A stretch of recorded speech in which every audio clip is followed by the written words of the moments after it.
কথা হলো যে কি কইছেন না ফারুক হইছে যে ইয়া তাবিজ বেছে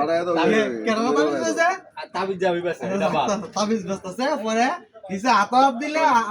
হাত কামড় দিলে হাত বানবো আর হলো ফাও কামড় দিলে কই বানবো ফাও বানবো পরে এইটা কইছে শুনো না না আমি একটা কথা কই আমার দূর মিয়া আচ্ছা আরে আমার কথা শুনো পরে হেজিঙ্গা লাইক করে লব্বারে লাইক আর শুনো তোমার কথা লাগে তো কথাই পারতেছি না পরে তোমার আওয়াজ কি মনে আওয়াজ গলা ভাই আমরা কি আরে বাজান শুনো আমার কথা কই লাইক করে লব্বারে লাইক করে গীতানের বলা লব্বারে লাইক করে লো মাছ লইয়া গেছিলাম লেলো লসুন দি বাবা রে আরে শুনো তোমরা এমন ভাবে কথা কইতাছো মানে তোমরা কথার আওয়াজে মাছি হইতে মনে করো ফান্না বাড়ি দিতার তোলা এত বুন ইতা করে মানছে একটা কথাই তো কই আমি যাই